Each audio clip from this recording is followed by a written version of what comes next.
Hello, everybody, and welcome to Late Night Football. Welcome to our reaction show. As always, it's Monday, and that means we have to do this, because why not? All right, and joining me today, we've got Nishikant back on the show. Nishikant, welcome once again. Thanks again, Rohit. Pleasure being here. Yes, Nishikant, what was it? Steve McMahon Sharma. Yes, that's, I think, what we had. Were you Steve McMahon? Yes, you were Steve McMahon, because Gaurav should be saying yes. So, anyway, we got. I am just Nishikant. I have no interest in being anyone else. Yes, that is true. Yes, that is correct. Well, we got Knayha as well back on the show once again on a reaction show. So, welcome. Thank you. Yes. Thanks for having me. Yes, and I think for the first time this season, we've got Adarsh on the show. So, I mean, yeah, Adarsh, welcome to the show as well. Sadly, we can't see you, but we can hear you today. So, yeah, thanks a lot. Thank you for having me here, Rohit. Yes, thank you for joining us. The first time that we're able to have in the season, and I mean, let's talk about it. As you can see on the thumbnail, that's what we're going. That's the first thing that we're going to talk about. VAR. What is it good for? I mean, if you know the song, what is it good for?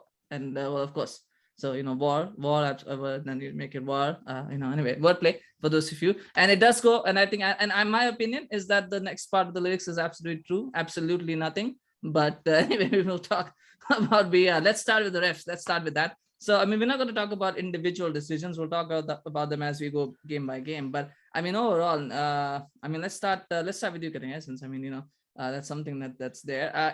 There's some issues with refereeing that needs to be sorted. I think so. Because I mean, they may changes the rules, but I mean, I don't know. It's just not working. It's not clear. There's something wrong, something broken. It's VAR is not getting it right at all. Like last season was something else. It was like too strict. This year it's okay. Like this year it's like, okay, the referees make the final call, and now referees are not working properly. I'm like decide, like, if okay, we know there's a problem between when you have man and machine working together. You hear it last season was more on machine. So it was like the lines were like millimeters. This year it's like, the referees making calls, like final calls. So it's pretty confusing. Like, I'm like, what does a player do? Like, I don't want to get into examples because there are a lot this game week. Like, we can just go on, the whole show can be about it. But just to kind of get perspective, it's very hard right now. Like, I really don't know how VAR from here goes forward. It again goes to the whole scrutiny of, why do we actually need it? It's just ruining the game. That just starts again, which I felt for the first couple of game weeks had gone. People were like, okay, it's working. These are much more logical, decisions. But then this game week 5, I was like, okay, what happened there? So that's it's confusing, I guess. Yeah, I mean, Nishikant, the thing is, the Premier League said that they're going to maybe a little bit more lenient with fouls. And I guess there's actually two parts. We'll talk first about the fouls thing. They said it's going to be a little bit lenient with fouls. The question is, are they being too lenient with them? And then again, because we saw the Euros, obviously, and the refs work pretty well over there. So is this an English ref issue about refs just not understanding, how to apply the laws? And they're just like, okay, today we do it this way, tomorrow we do it that way. Is it just competence of English refs? I guess is the question. Is it incompetence there? It's incompetence from English refs. Right? The refereeing standard has been, degrading every season. It degrades a bit more. Mm-hmm. So it's definitely a problem with English refs because, like you said, Euros we saw a very good implementation, quite successful implementation of VAR. In other leagues, we don't really hear much about people complaining about VAR. I mean, one or the other here and there, maybe, right? But I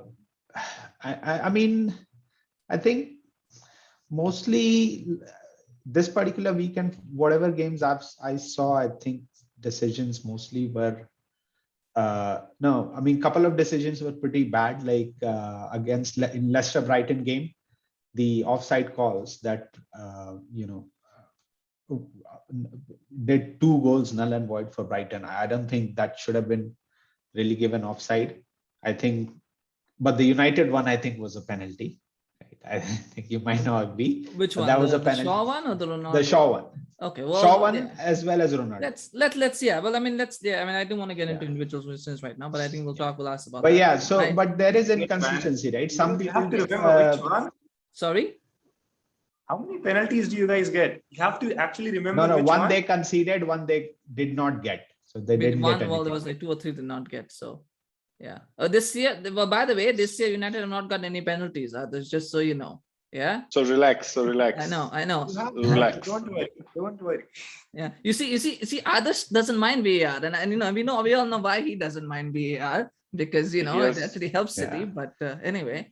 No, I mean, yes. it can help. It really can help, if Mhm. but you need to have some consistency.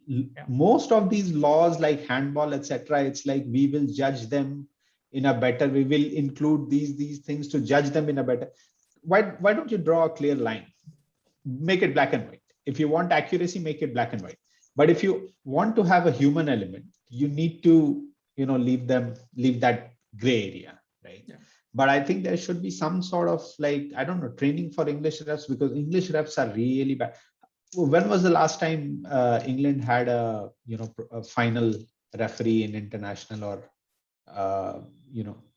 The last one I can European remember was Howard club? Webb. I think was Yeah. even the last one. Yeah. 2010. And there are some good refs. I'm not saying everyone is crap. There are some good refs who can probably do that. But most of the referees are not very good, or probably they have not been trained well. Anyway, So one of these. And the this needs to be changed. The final pet peeve for me is when the refs walk over to the screen, to check a decision, right? Yeah, I think they're gonna change. They should have a background score for it. They should Yeah. have a background score when he's walking there, like then something but like that. It's funny because I think 9 times out of 10 or 99 times out of 100, they will change the decision once they're told to go and see it. That means they're going to change the decision. It's weird, isn't it? It's the same that Anthony Taylor did, go back to the Chelsea-Liverpool game, because Nishikant likes to go back there, so we'll do it for him. The Chelsea-Liverpool game, Anthony Taylor did it. This time, Martin Atkinson did it. Who was the other one? Was it? Did you know Anthony Taylor John what Moss he did in some friendly game or something? Showed second yellow card to a player he had not shown a yellow card in the first place. Yeah, that was a Champions League game, right? Anthony Taylor. Yeah. Champions League game. Yes, sorry. Yeah, he did it. Yeah. So it's just anyway. Well, if we can talk about refs, and we will talk about refs as we go into individual games, because there are quite a few individual decisions to pick out. I guess before we start, we'll start with the non-top 4 team this time, because we always start with the top 4 team. Adarsh, since you've been a little bit quiet, we'll ask you this: is it now safe to say the Norwich City are going to get relegated this season? They lost again, 3-1 to Watford. They don't seem to have too many. Well, they can get a goal here and there, but their defense sucks. So is it safe to say? Palace went 8 games or 7 games without a point, and then they still survived. But surely Norwich, I think, are going to get relegated this year. For me, yes, I still think like Norwich would be the first one who's going to get relegated at first place, because the defense hasn't been the best thing of the team as of now. They're struggling with the defense at first place. And then it's just a team of Pokey, right? It's just Pokey who's just scoring goals for them. I was seeing the highlights of Norwich playing. It was just Pokey who was scoring, who was controlling a game here and there. But they were still conceding lots of chances, if not goals, at first place. And they were not quite even confident at the ball. The players were not confident passing the ball back to the keeper or up front.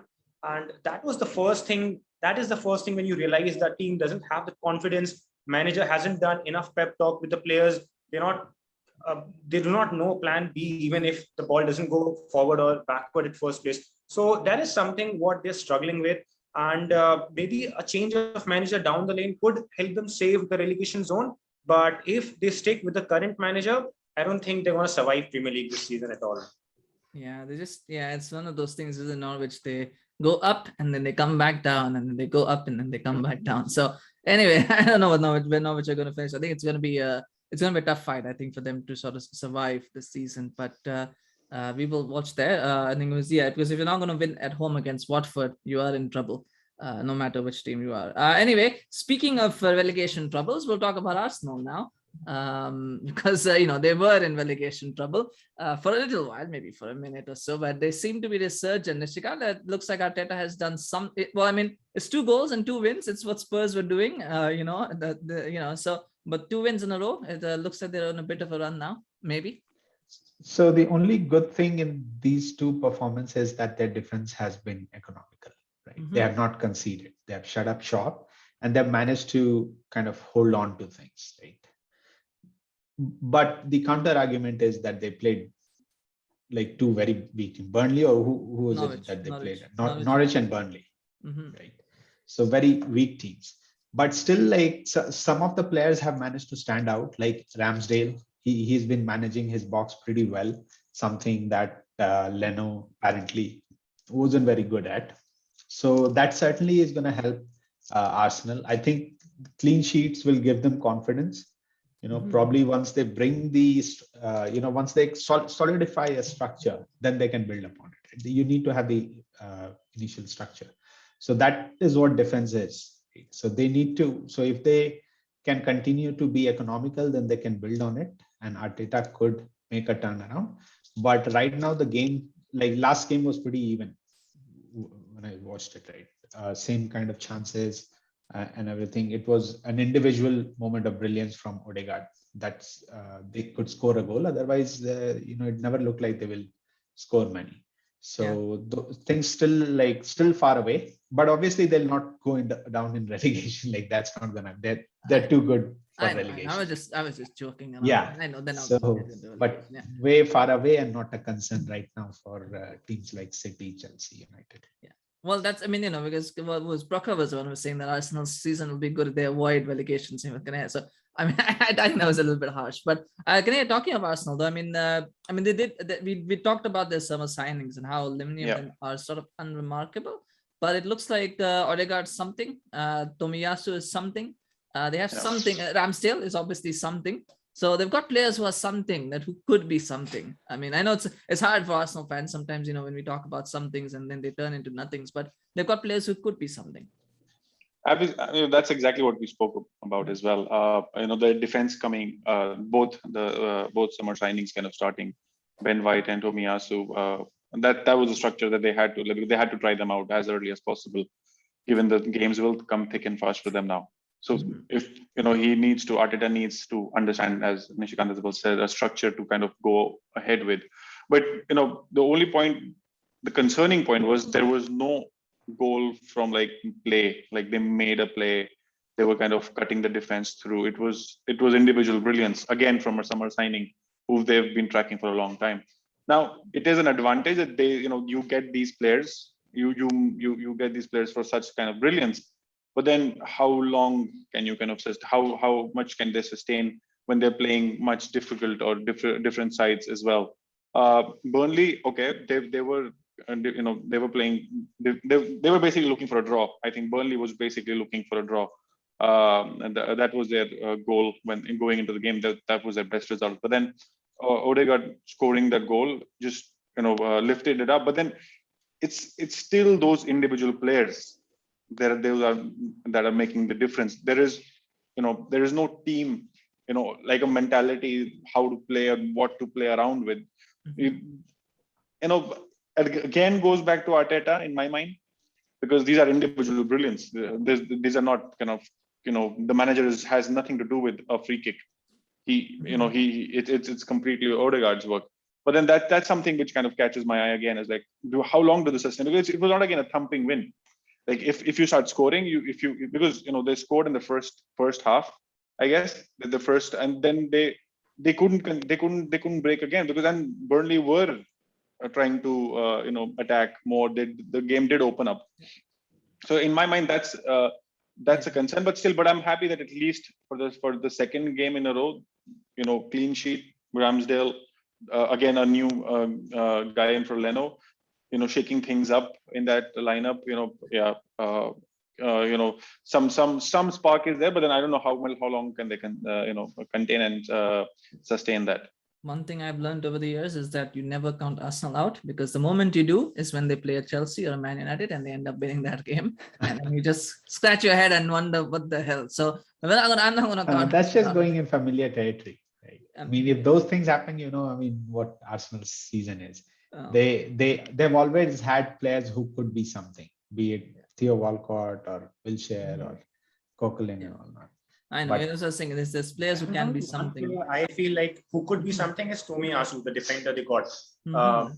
Apart from that, I don't think anybody would actually shine in Premier League as for a long time. Even Odegaard is something whom I do not fancy at first place.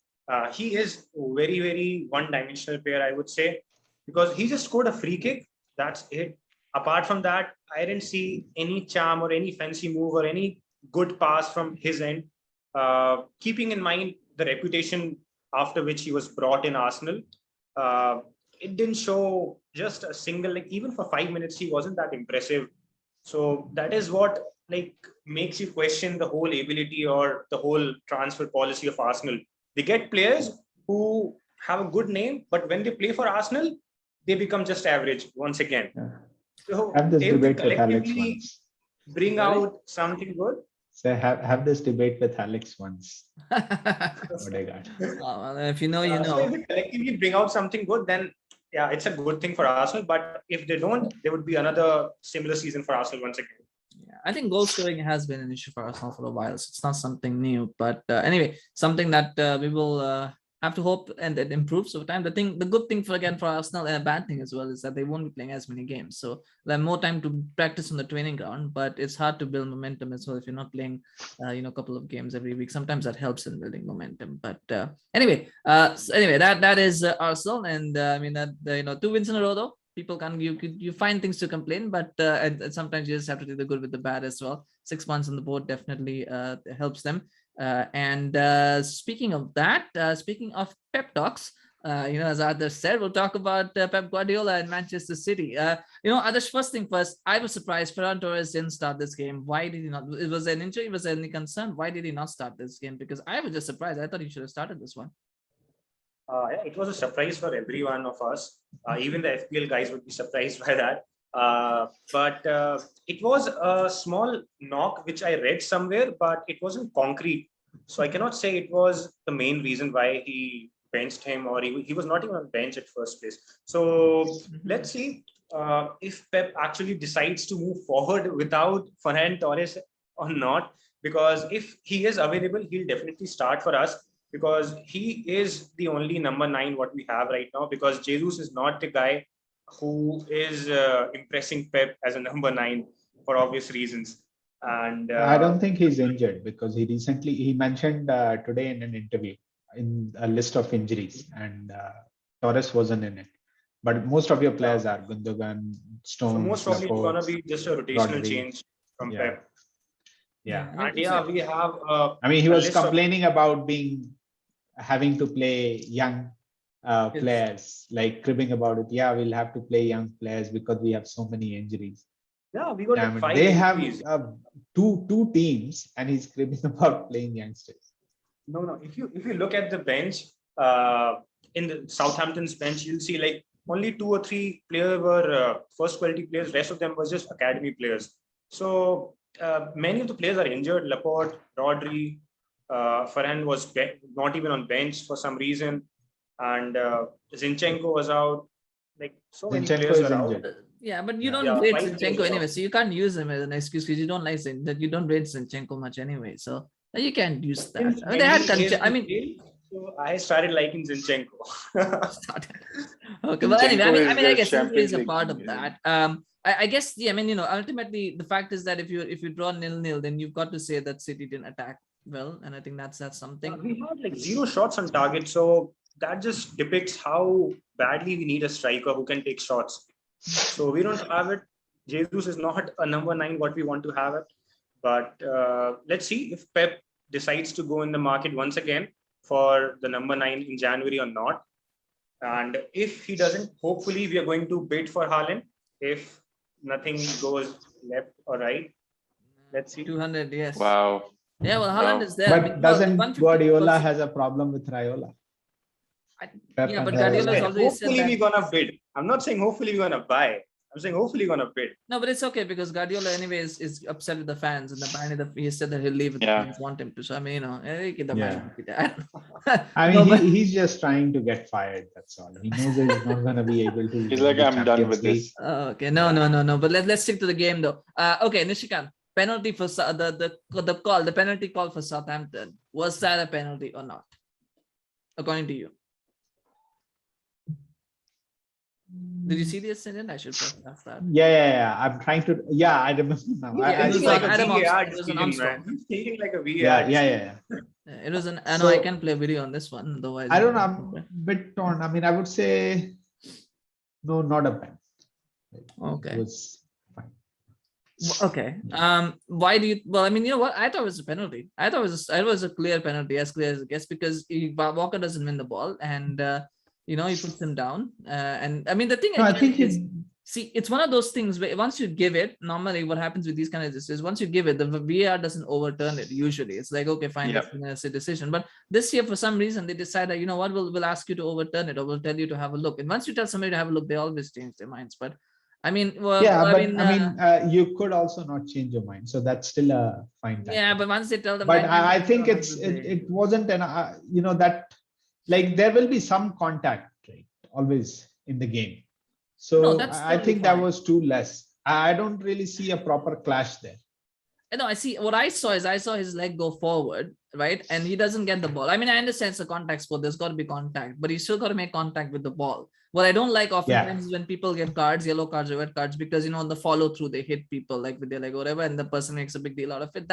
That part is a little. But in this case, he didn't make contact with the ball. He just put his leg in front and it went down. Anyway, I mean, I can, it's one of those things weird to tell whether these kind of things this season, what's a penalty and what's not a penalty.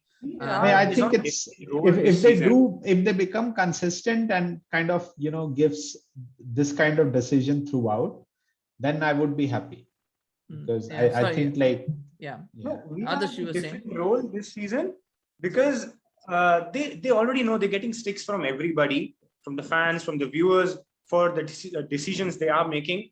So they just made up of their mindset that what's the worst it can get. They are already doing bad. What's the worst it can get? So they're just giving any decisions to anyone. It was a penalty for Walker. They did not give it at first place. I mean, what is wrong with them? That was a clear penalty. Yeah, It's more of, so I think I just felt it was more like, I don't know why everybody's just talking about the play of the dive, or they know there's going to be contact, so they're kind of anticipating a touch. That I don't get that fact. I'm like, why are we talking like that? If the player has made, like, he has committed, and now he has made a choice. Now it's up, and he will touch. Like, what do? You can't cut his legs off. Like, you can't touch me, okay? And something. And the commentators would keep, and that's something which is kind of irking me. Most of the time, such challenges are evaded. Right? Yeah. So just because it's in the box, because it wasn't really that kind of challenge. He wanted to go down, so he did exactly because it was in the box. Exactly. So again, like, it's like, but it was in my mind, it was a penalty, because these kind of, that just sets consistency in my mind. If you give that as a penalty, you set a tone. If you don't give that as a penalty, and if in the next game you give something very similar as a penalty, then you're like, what did you do? That becomes a problem. And that's exactly the problem with Premier.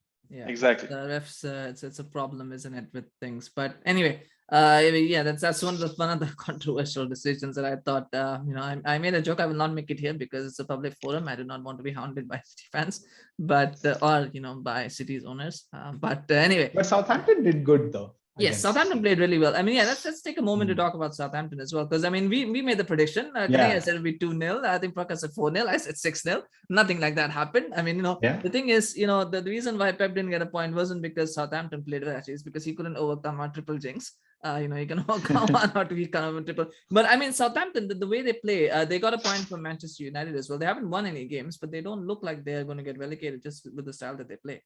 Yeah. I mean, I had actually thought they would get relegated this season. I mentioned it before as well, I think also on your channel.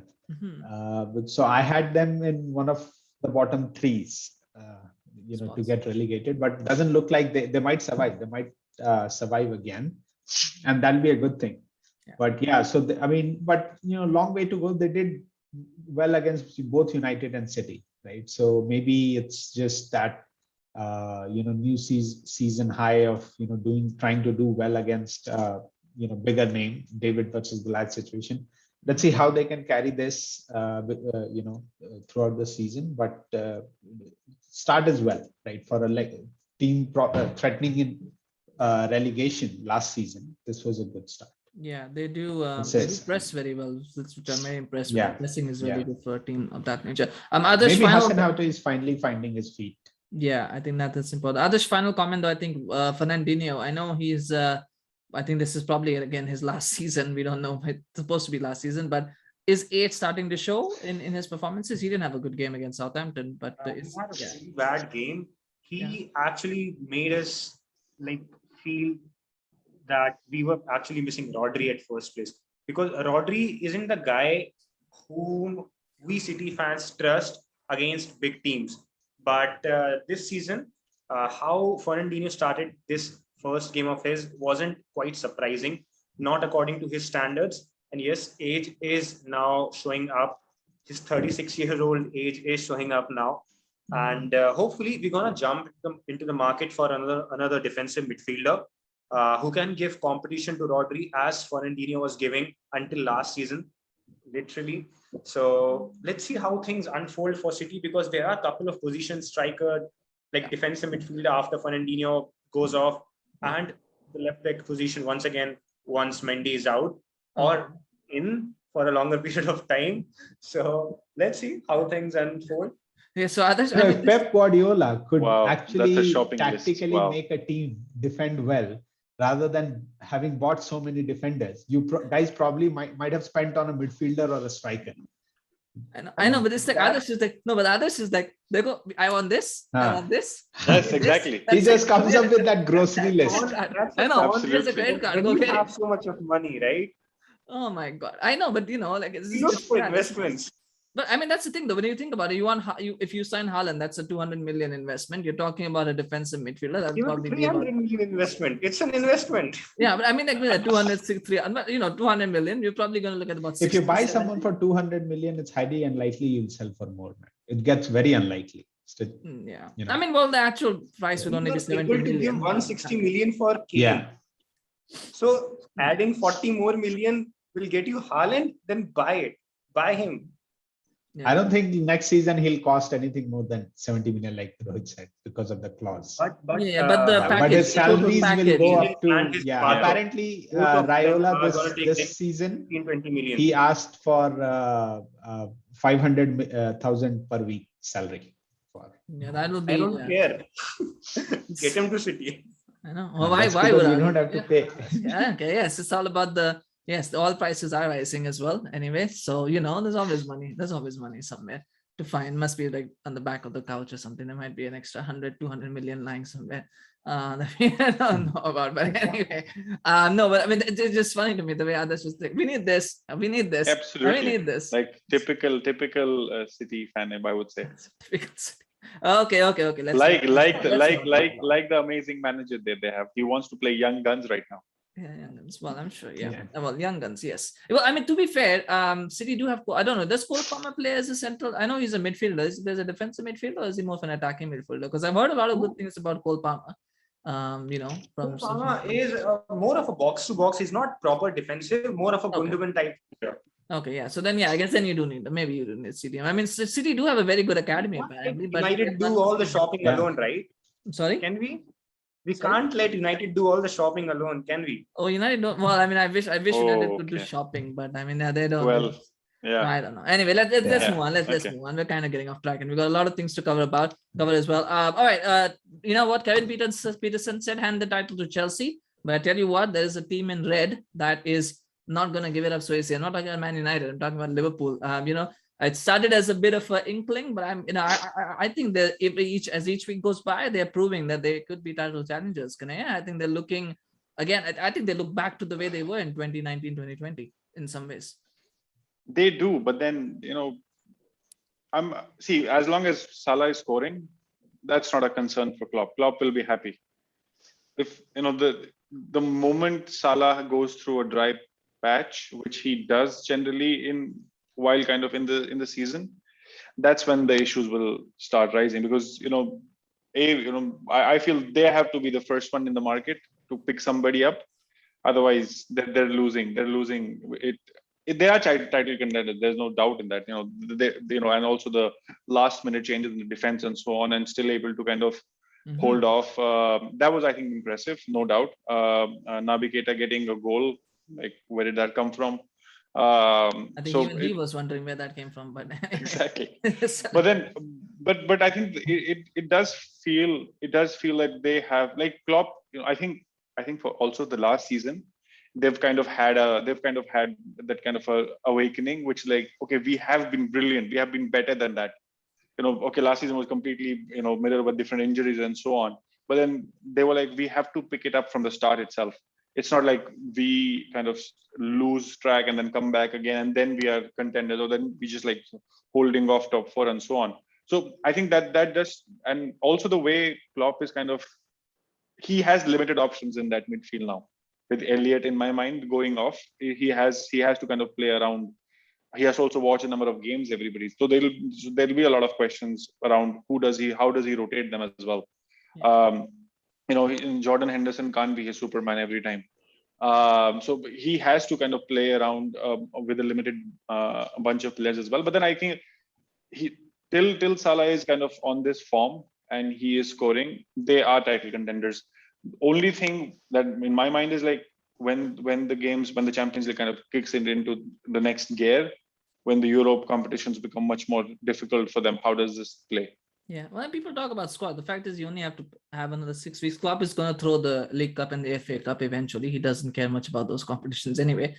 So you're really only looking at 6 game weeks in this period where you have to play twice a week, and then you get into next season. Maybe the games are a bit more intense, but they don't generally. I mean, the Christmas period obviously will be time, but they now have 4 centre backs, so they have covered that side at least. Nishikant, I mean, the thing though is we're talking about resurgence. We're talking about Naby Keita obviously having a good game, and maybe this will be something for him. Tsimikas as well has come out of nowhere, really. I mean, with this, looks like there's finally competition at left back as well for Robertson, because I'm hearing lots of good things. Like apparently he's a very good player now. They found a good I mean, I didn't even know that Liverpool had a player. I can't even pronounce his name. Until he came out on the scene. I don't know when they bought him. Last season. I mean, I read, but that guy flew under the radar, right? And I think, I mean, they're doing pretty well. But even in yesterday's game, I think Palace had chances. Palace had their moments. They made chances, they couldn't score. They were wasteful. So in a sense, and you can see it in the numbers, right? Chelsea and Liverpool are going kind of neck to neck. They have gone through similar situations where there have been moments when the opposition has been on top. They have survived either because of opposition's wastefulness or their decent positioning, whatever the case may be. And then they have managed to win it. Right? So the important thing is Mane seems to be back in touch, because he had by his standards, an underwhelming last season. So he looks good in form. And it's very important that Salah and Mane both remain in form, because like Knayha said, right, if Salah he gets out of form, gets injured or something, then they don't really have anyone who could score. I mean, Jota can score, but he'll not really be able to match that frequency. Hardly anyone would. So they need Mane to be that central figure in their team and be able to score and help. In case something happens. And if they both remain in form, then, they'll be as good as any team in this league. I just had a thought as Nishikant, you're talking some very serious stuff, but I just realized that if Bobby Firmino, Diogo Jota, Sadio Mane, and Mo Salah all start together, if you take the first initial, the first letter of their names, what do you get as a striking quartet? Just do that in your mind. You said Diego Jota. Whom did you say? Diego Jota? Bobby Firmino, Diogo Jota, Sadio Mane, and Mo Salah. Just take the first letters of their first name and put it together in your striking quartet. What do you get? That's your striking quartet. But anyway, Adarsh, final question for you to ask about that. And I mean this in a good way for Liverpool fans, actually. I think Liverpool have got a bit of luck this year. I think they overdue a lot of luck from last season, and they're getting it because the last 2 games they played against 10 men, And then this one, the Crystal Palace had a couple of penalties overturned. It's a good thing, obviously, because you need that luck as well today. So it looks like things are working out for Liverpool as well from that regard, that they're getting the decisions going their way. And maybe Knayha just got it, so he's laughing. Maybe, I don't know, or maybe, yeah. But I mean, it's a long season, right? It's a 1 year long league tournament. 8 months. So I know what you mean. I mean, it's a season, right? Yeah. See, the year changes everything. So when you talk about 8 months long period, 8 months long tournament, you need a luck. You need a luck in some games, in some even a month as well. When there's a patch, your team is just not working out, passing is not going good, but somehow you manage, somehow you just win a point or even 3 sometimes. And that is what the phase is having, like that is the phase Liverpool are going through right now. They are consistent in creating chances, they are creating chances, but they are very constrained in scoring those chances. So Mo Salah is scoring chances, no doubt. He has been one of the greatest winger, and he is still. So it's just time when Jota or Mane or Firmino has to step up and score more and convert more of those chances. Yeah. And keeping in mind the midfield is just Thiago, who is just not the guy I think Klopp thought he would be with them, because he is not controlling the game as he used to do with Bayern, what Klopp thought he would do with Liverpool, because the game in Premier League is very fast paced, right? Players press you so fast as soon as you receive the ball. So Thiago might not be usual to that kind of a feeling, that kind of a play, maybe, or maybe not, but that rough patch is going over for a very long period now. It's a different season. 6 months are over, 7 months are over. Now he has to perform. He is running out of excuses, right? So similarly, and for the defense, I mean, they have been sorted. They have 4 center backs and solid center backs. None of them is a downgrade from any angle. They've got pretty good left back, very good right back, and even a decent backup for a left back. And Milner performed quite well in the last game as well. So he's still got some good legs with him, and they've got a good team overall. Hopefully, Alisson remains fit, because that is the guy who usually gets injured. In the last 2 seasons, he gets injured and Liverpool starts losing point. We've all seen this. Adrian is not a keeper. He's not a worthy backup keeper for Liverpool. That is where they lose points. So hopefully he's gonna remain injured. That luck should remain with Alisson as well. And they're gonna survive in top 4, even challenge for the title. They are contenders. Let's see. Survive in the top 4. That's like a very Adarsh thing to say. Like just a little bit of a, like that they're gonna survive in the top 4. That's anyway, maybe. Yeah, I mean it's something to look up, as well as Adarsh mentioned. I mean, they do have a decent squad, better, more depth. I think with Thiago, I just wonder there's a little bit of a misconception, because actually he wasn't a starter for Bayern. He was actually a sub player.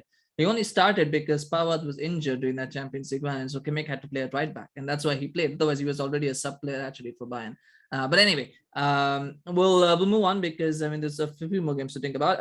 Nishikant, very quickly talk on Leicester City. I know we talked a little bit in the last preview as well, but they lost again against Brighton. Yeah. Is it a case of now the whole Thursday Sunday thing from last season? They've been doing it last season. They're doing it. Is it starting to catch up with the squad? I mean, there's a lot of injuries as well, but is it starting to catch up to Brendan? Has Brendan taken them as far as he can take them? Is it that, or is it just a minor blip? No, I think they have a small squad. They don't have the biggest of squads, right? So Thursday, Saturday, Sunday, Thursday, Sunday, this is probably hurting them, because they have to travel to weird places as well, travel quite far. Well, they were in Leicester this season, and they only have to go. They'll be going to Napoli. It wasn't a weird place, but okay. Yeah, I mean, it just started, but they went to other places usually in Europe. I know what you mean. Yes, yeah. So that really is taking a toll now. And I don't know, it could also be that maybe Brendan has taken them as far as he could, but that team too is over reliant on Vardy. So they have some weaknesses that has often been exploited in Europe.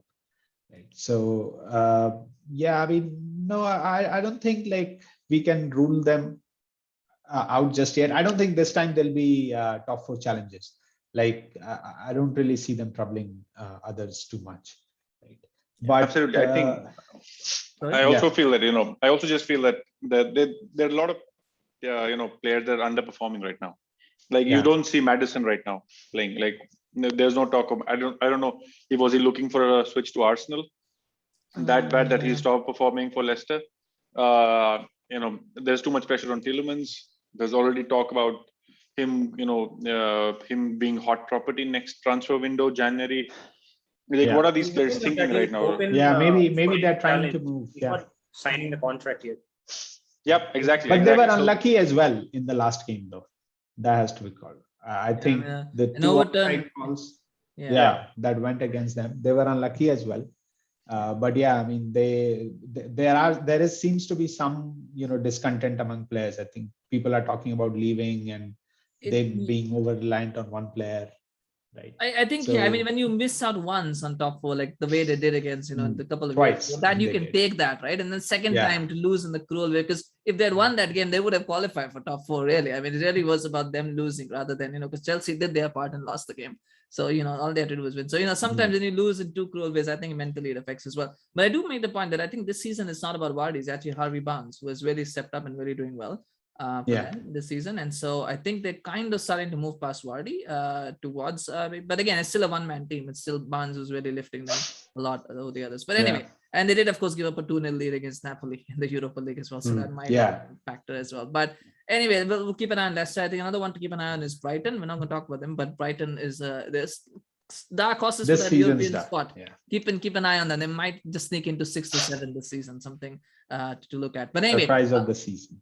Yes, they're doing really, really well this season. I think finally Graham Potter's getting his ideas across. A bandy being linked with Arsenal if Arteta does. I don't know what Arsenal fans make of that.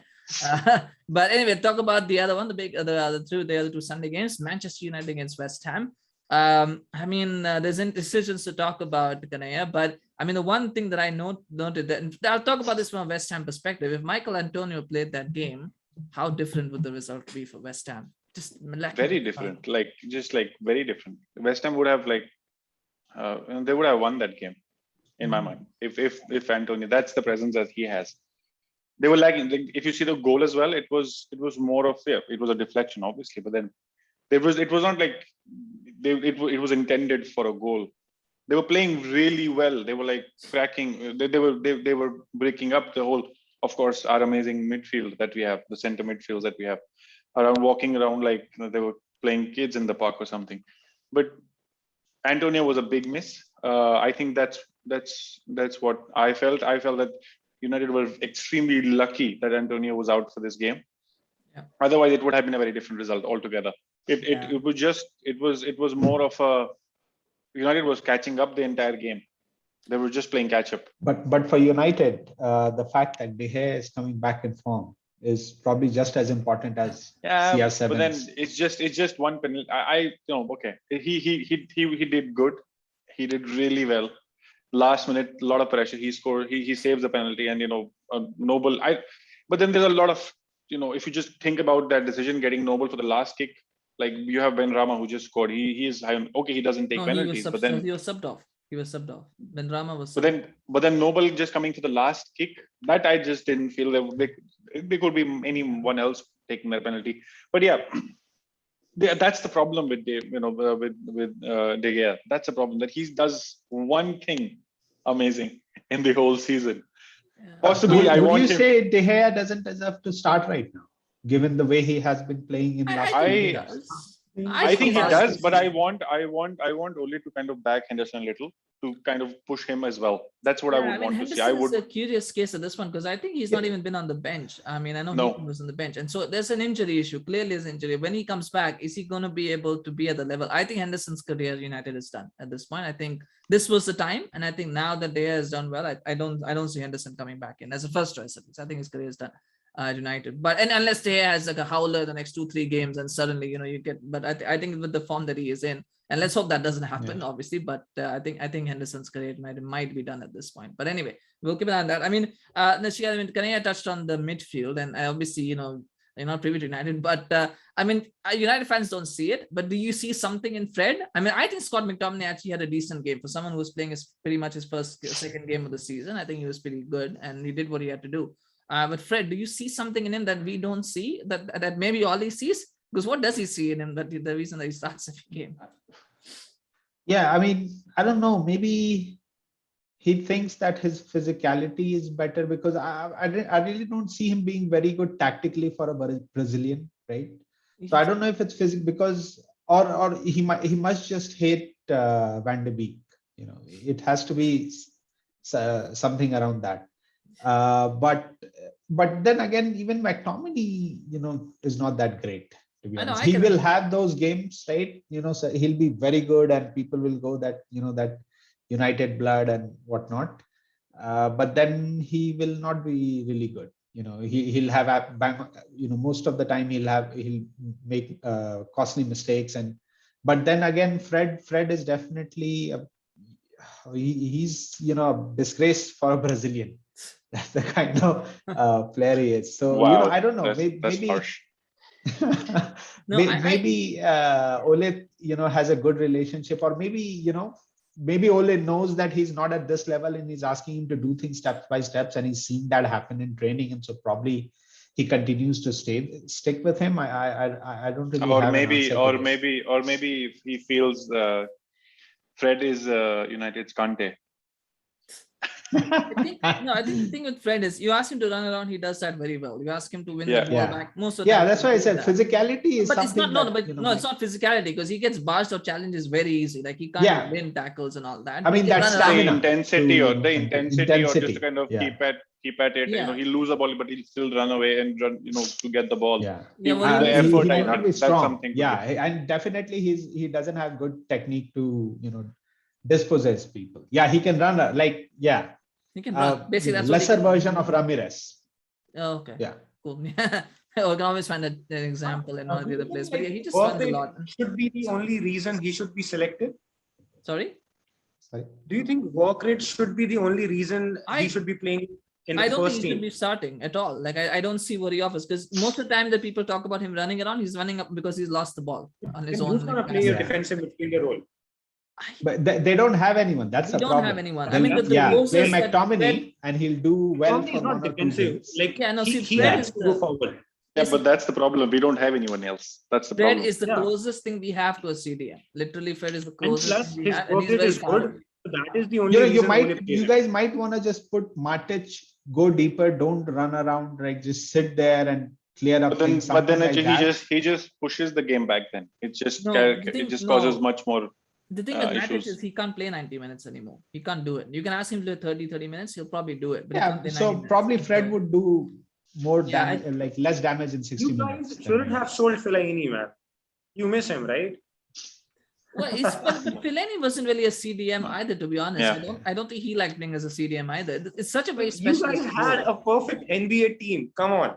NBA. Now thank you, Adarsh. Matic, who just sits on the bench. Well, thank you, Adarsh. If you were playing NBA, I would say thank you that we had a perfect NBA team, but we don't. Unfortunately, I don't know. I there's something there that, I mean, the thing is, Fred doesn't work with Pogba. So if you're going to play Pogba, then you have to. It really works with Pogba. We have been trying to unlock Pogba since last Pogba years. And Bruno work. See, Pogba and Bruno work in that midfield and left wing role. The two of them together, they work. They work. But you know, when from your mouth, because Pogba has started showing up, right? Yeah, probably for his new contract.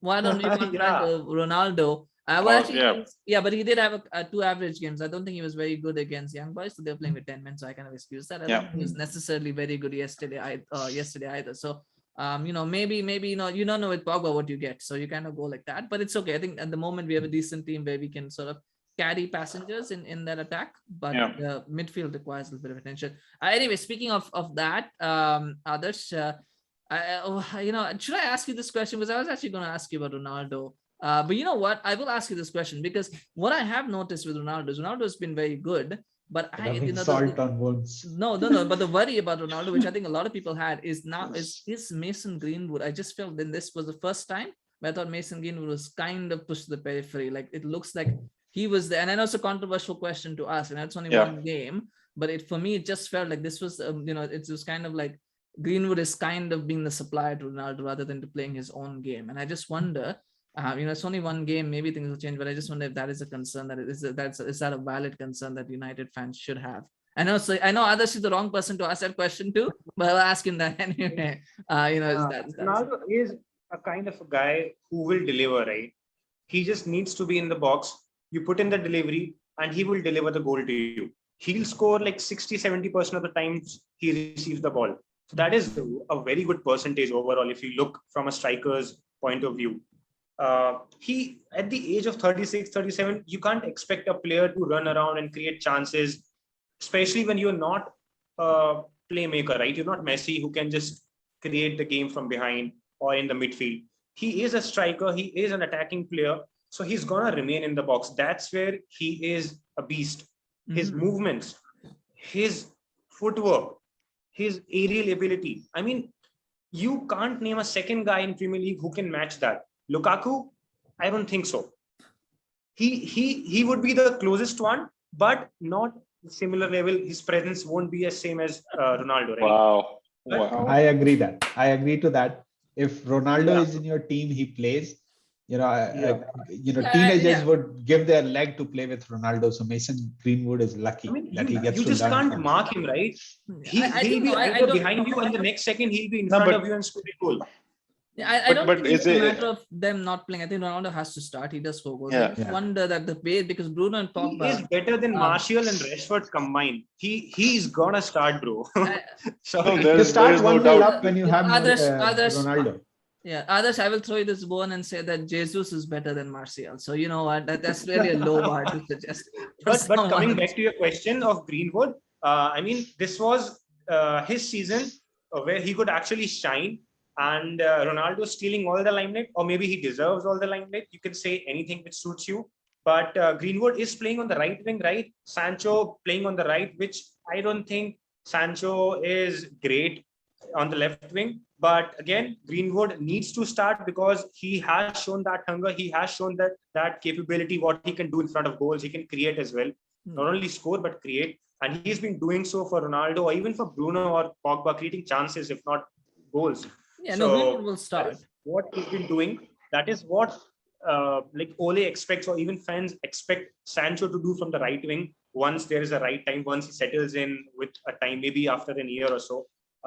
So let's see. But Greenwood will surely come once after Ronaldo is done with United. Maybe then there would be a chance of him to shine on a higher level. Yeah, because Rashford is certainly not doing that. Well, Rashford is injured right now, so he can't do anything right now. But I mean, he's not going to shine on the same level what we expect from Greenwood, right? Yeah, not on the right wing, definitely. He's not, so he's not going to do that. I mean, it's just with Greenwood. The thing, and I read this somewhere, is that Ronaldo likes balls in the air played to him. Like he's an aerial player, and Greenwood doesn't like that. He likes fast play. So for him, it's that. I mean, when you look at Ronaldo, he's just asking for a flight delivery in the box. He just pulls up his hand up in the air and he just asks for the delivery. Either it's on the leg or on his head, just deliver the ball. Yeah. Anyway, well, I mean, it's punish the goalkeeper. He will punish the defenders. Yeah, I mean, it's a minor grab. I don't think the attack is really an issue at the moment, as big an issue at the moment. The bigger issue is that midfield and that defense, and those need to be fixed. Anyway, can I have a quick note, a final note, I guess, on the West performance? Because I thought West Ham played with 12 men in that game. I mean, we talk about individual decisions. What do you make of the 2 penalty shots for Ronaldo and then the penalty shot for Shaw? It was a penalty in my mind for Ronaldo. Like both of them, it was clear. It's just like it's like VAR saying that okay, we're not giving it. Just like okay, like somebody so many last season, we're not giving it. It's or it's more like till you give the penalty duties to Bruno, we're not giving it back to you. So we're not. Bruno needs to take penalty, something like that. We don't know who has the duties, right? You have, but that's amazing. Well, that's the thing. The refs don't want to find out. The refs just want to find out. Like they want to find out. Like let's just build it up. Let's just build it up and see when somebody gets a penalty, who takes it. Possibly Greenwood. Who do you think who should have this responsibility? I don't care. I mean, it could be Bruno, it could be Ronaldo, as long as the ball goes in the back of the net. I don't care who takes penalties. Just make sure that they go in. That should be the question for City, right? Who should take the penalty? I think they've solved it now, haven't they? They've got some. I mean, Every time there's a different guy who's taking the penalty, it scares me off. Well, that's true. But I mean, maybe Jack Grealish will take them now, right? So now that will be sorted. Grealish will take them. Or Sterling is still there. Sterling. Well, I don't know if others like Sterling. Sterling could be. Sterling would be the first guy who should take the penalty if he does. But that's a kind of problem for Chelsea as well, because Jorginho misses a lot. Right? He takes them well, Lukaku? Lukaku. Yeah, now I think it should be Lukaku. Now it should. Yeah, Lukaku. But it's still with. I think it's still with Jorginho. If Jorginho is on the pitch, he gets the first. He might get the first nod. But I think they should give it to Lukaku because it'll be good for him as a striker as well. Plus, Jorginho is a good taker, but he misses quite a bit. Anyway, we'll come to Chelsea. I think now we'll talk about that. But I mean, it was a lucky win. I thought the Shaw one was a penalty, but I think just seeing it after 2 penalties that were not given to Ronaldo, it just annoys you when you see that, especially the fact that VAR didn't even tell him to go have a look, and he tells him to go have a look for the Shaw one because he didn't give the Shaw one either actually, and then he told him go take a look, and then he gave it. So that's what annoys me. It always annoys me when people do that. But anyway, all right, let's just talk about Chelsea against Spurs. Big game, absolutely, I mean, it's we've got to talk about from both perspectives. We'll start with Chelsea because we got Nishikant here with that big background that is in the back. I mean, obviously the halftime the substitution made a difference, bringing Kante on for Mount. You don't always associate Kante with making a difference in attack. Well, you do actually make it a lot these days.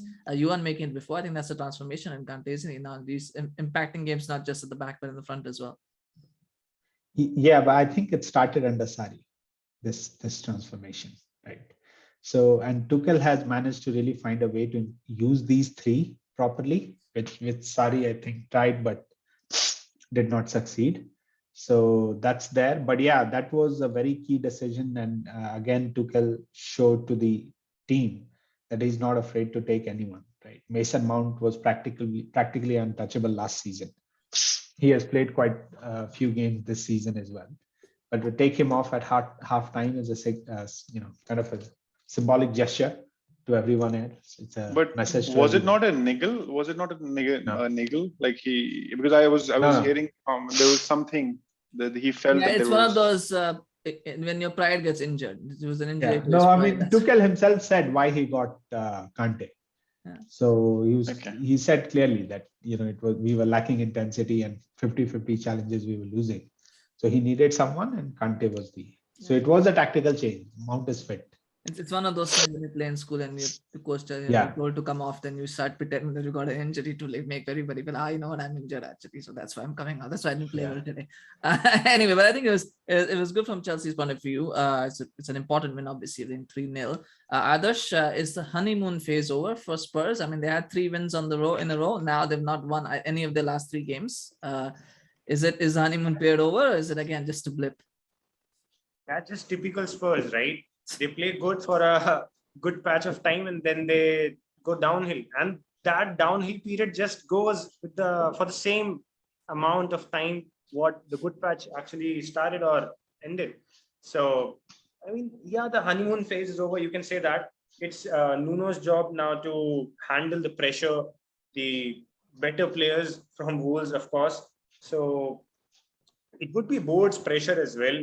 I mean, they've hold on Kane. Now they really want Nuno to build in Kane somehow in the build up the whole team, and he must score goals for them so that even if they plan to sell him, maybe a season or season later, they can get a good amount for him. Because if Kane doesn't perform from this season, he's gonna just downgrade more and more, because he's already downgraded with Spurs as of now. And they've got new signings though. Emerson is looking decent on the right back. He's good in moving forward. He's good in midfield as well sometimes when he plays. But again, he's not that impressive on the defensive side of it. They had a good first half again in the last match, but as soon as the second half started, they completely lost the whole slot, the whole plan, how they were playing in the first half. they got to be a little more consistent what they already are. If they are playing good in the first half, they got to make sure they do just in a same way, if not better, in the second half, because that is where Nuno would be facing a very, very tough decisions to bring in the right substitutions, to bring in to how tactically change the game, whether they want to push for a goal or they want to defend the 0-0 scoreline, or they want to actually change the whole game. So that is the hard choice for any manager and Nuno here. So let's see how things go for Spurs ahead. That's fair enough. I think the only question, though, Knayha, for me, because others touched on Kane. What is the motivation for Kane? Because we talked about this in the previous show. What is the motivation for Kane to play well? Because he wanted to go. He clearly doesn't want to be here. No matter what he says and what he tweets out, he doesn't want to be there. So, and now he's noticing that Spurs are slowly going out of the race for the Champions League. They're probably not going to play in the Champions next season. If he scores goals, his value goes up. So, Levy keeps asking for more money. What is the motivation for him to play well at Spurs, really, at this point and score goals? It's just self-image and the fans for me. I mean, the fans, yes, but he wants to go. Let's be honest, he wants to go. He wants to leave. I think, there is no doubt, like in my mind as well, that he doesn't want to kind of he that's what he's thinking. But then the only thing that I think it just shows bad on him as well. He's a striker. He's supposed to score goals. That's his motivation, and I think that's because he's 29.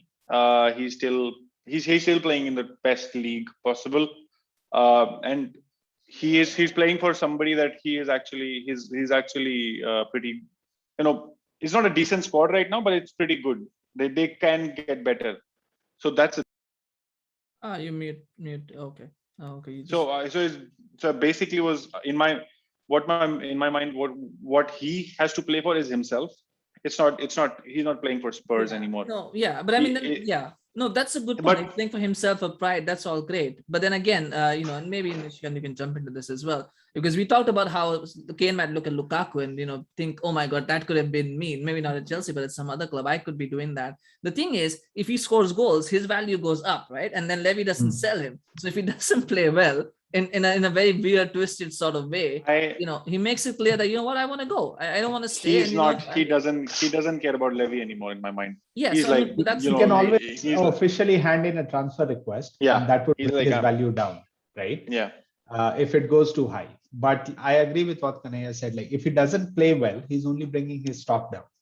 Right? If you don't score, then who's going to pay? Because Levi will still ask for 100 million at least next year if he doesn't score. But then nobody would want to pay you.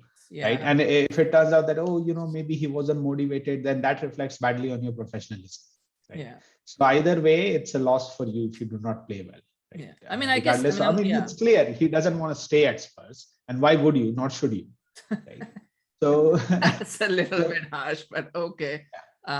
It's right, but he needs to play for himself. Yeah, no, I mean, I get that. I mean, I guess, and I'm not saying that he's going to throw games away. I think he'll probably, but at 2-0 down, or, when you're like not doing so well, where's the motivation to try and get back into it and try to make it 2-1 or 2-2? Sometimes you also, I think, that motivation has to come from manager. If you're 2-0 down, you want to come back. And I don't think, they'll be the new Watford, They got the only problem I felt was I think there was a lot of talk that Son being injured, he was not ready and so on. Maybe they were playing with a niggle or something, because I couldn't find Son at his pace. I couldn't, Kane was there, but the service that we expect from Son and how they want to play, how they generally play with Son and everybody, they didn't start with a bad a bad starting lineup. They had a good starting lineup. They were there, but then nobody clicked. So is it like fatigue? Is it like suddenly they've realized they've gone through a slump again, which generally Spurs do. The interesting thing as well is the way that Nuno is playing them as well. That they're supposed to be an all-out attack squad, but they are like with Højbjerg and everybody. They're kind of holding back as well. They're trying to do something different. So I just felt that was also kind of a little weird for me in that sense. But then I guess, it could be a phase as well. I don't know. A reciprocal phase for Spurs and Arsenal at the same time. Yeah, I read that as well. Yes, the way that they're winning. But there's one. The thing about it though is that and Nuno is not an attacking coach. So if you have an attacking team, and I know he's only like 6 choices, 7 choice, whatever for Spurs.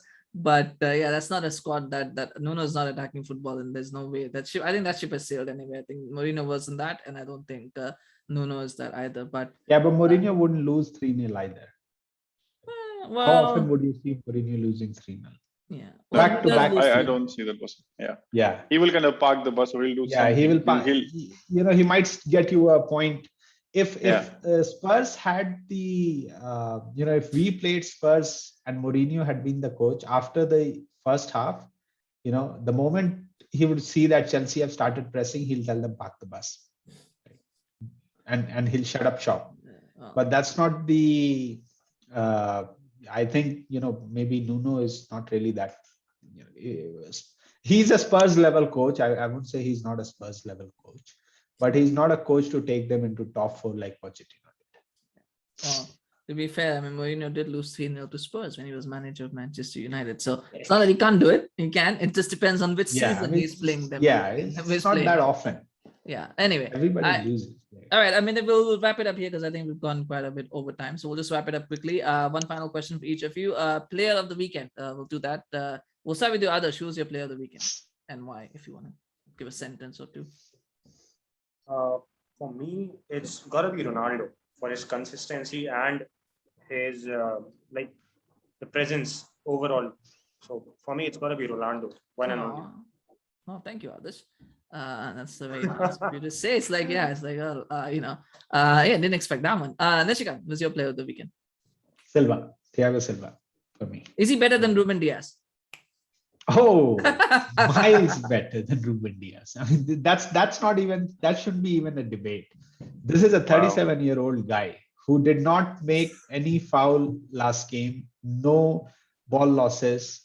Everything he did defensively, he won it. Any aerial duels or interceptions, tackles, whatever. Plus, scored a goal, almost scored a second one at the age of 37. And he has, ever since he came to Chelsea, he has never looked out of place especially at his age, adapting to Premier League. Never easy. But that's, top 1% of the footballer. He's among that. So Ruben Diaz should not even be in this conversation. I asked because Nishikant made that comment last time after the Champions League games. I just anyway, there's a bit of continuity. Happy, right? Whatever makes them happy. I just I don't know. Do I like this new Adarsh? I don't know. That's a very like non-confrontational, because right now even he's not sure on Ruben Diaz. He has seen him falling to the ground way too often. He had a patchy start of the season, but last 2 games he has been decent. But let's see how. Again, it's too early to tell. Yeah, okay, fair enough. Too early to tell. Knayha, your player of the weekend. I was really impressed by Leon Bailey. That was like an impact. That was an impact. I'm like, where has this guy been? Mm-hmm. Comes on from the bench and just like rips apart. Like Everton is not that bad. They don't play that bad. But then he just ripped them. Yeah. Like single-handedly, and then gets a strain and then just walks off as well. I'm like, wow, what a start. Yeah, a star is born, Leon Bailey. But apparently he does. Even Ivan Toney had a good weekend. Eduardo was the other guy, right? Who just came in and scored a couple of goals. The last match again for Crystal Palace. That was also that was the previous weekend. That's the last week. Okay. Oh yeah, last week. But Leon Bailey, maybe a new star is born. And also, I was also happy with Ismail Sarr. He was like, these are games which you expect these players to perform. They want to show their class as well. They're playing, easy, not an easy game, but then, Norwich is struggling 1-1, and then he comes in and scores 2 goals as well. And, he scored 2 goals in the second half. So that's kind of impact. I think these are the games, like the small, where you kind of go against somebody. Knayha does his research. That's why we have him on the show, for his research. To do because we don't bother with the small games, but Knayha watches that. But that was a really good game actually. But it was good game. I believe you. I agree. Yes, it was definitely a good game. I'm sure there was 3-1. It was a good game, but Anyway, I was gonna say James Rodriguez maybe because he's going to Qatar, but no, that would be a joke. Yeah, he's I think going for to me, Qatar, right? yeah, he's off to Qatar, but or maybe off to Qatar. He's Who trying to signed find him? no, not signed it. He's trying to find a club to sign in Qatar. Oh, so vacation basically. Yeah, whatever else that may be. Yeah, or preparing for the World Cup.